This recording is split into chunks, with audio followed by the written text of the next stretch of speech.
अर्जुन छोटे से थे तो उनके गुरु थे द्रोणाचार्य। द्रोणाचार्य ने एक बार सारे बच्चों को जो भी उनके यहाँ पर शिक्षा लेने आते थे तो उन सबको लेके गए पार्क में, और वहाँ पर एक पेड़ था। तो उन्होंने क्या है कि लकड़ी की एक चिड़िया बनाई, पेड़ की एक डाली पर रख दी, उस चिड़िया पर एक आंख बना दी, और उन्होंने बोला कि बच्चों देखो ये है आंख चिड़िया की, इस पे आप लोगों को निशाना लगाना है। बच्चों ने बोला ठीक है, वहाँ तक पहुँच गए वो। उन्होंने तीर और कमान एक बच्चे के हाथ में दिया, धनुष बाण एक बच्चे के हाथ में दिया, उसको बोला कि खींचो इसको, निशाना लगाने की कोशिश करो और मुझे बताओ कि तुम्हें नजर क्या आ रहा है। उस बच्चे ने बोला कि गुरुजी मुझे आकाश नजर आ रहा है, मुझे पेड़ नजर आ रहे हैं, उसके पत्ते नजर आ रहे हैं, मुझे आप लोग नजर आ रहे हो, मुझे ये चिड़िया नजर आ रही है, फलाना ढिमका सारी चीजें नजर आ रही है। गुरुजी ने बोला कि करो ये तीर मेरे दो। अगला विद्यार्थी आ जाए भाई, अगला वाला आया, उसको भी बोला कि खींचो और मुझे बताओ कि क्या नजर आ रहा है। उसने बोला कि गुरुजी मेरे को पेड़ नजर आ रहा है, उस पे बैठा हुआ बगल में पक्षी नजर आ रहा है, ये लकड़ी की चिड़िया नजर आ रही है, ये नजर आ रहा है, वो नजर आ रहा है, 40 चीजें उसने बता।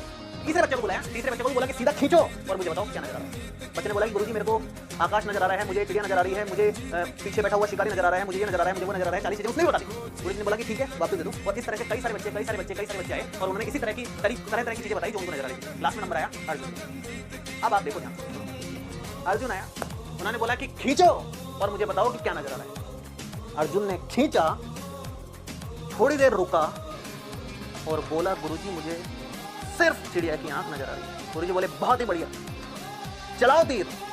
अर्जुन ने जैसे ही तीर चलाया सीधा चिड़िया की आंख। इसको बोलते हैं फोकस। कि अर्जुन को दुनिया भर की चीजें वहां पर आसपास थी, सब तरह की चीजें थी जो सबके लिए थी, वो अर्जुन के लिए भी थी, लेकिन अर्जुन को कुछ और नहीं दिख रहा था, सिर्फ अपना लक्ष्य दिख रहा था, कहीं और ध्यान नहीं था। एक ही जगह अगर ध्यान होगा तो वो आपको मिलेगी ही मिलेगी, वो लक्ष्य आपको मिलेगा ही मिलेगा।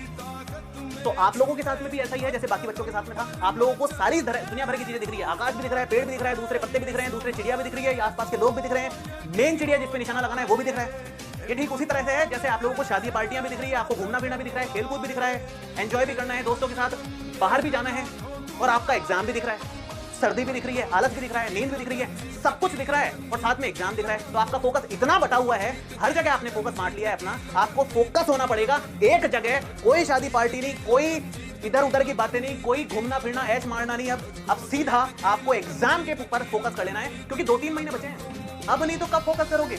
अब क्या एग्जाम के दिन का वेट कर रहे हो आप लोग? सिर्फ एग्जाम के लिए फोकस हो जाना है, सब छोड़ दो। 2-3 महीने बंद कर लो अपने आप को, दुनिया से अलग कर लो और जान झोंक दो अपनी आपकी पढ़ाई के लिए।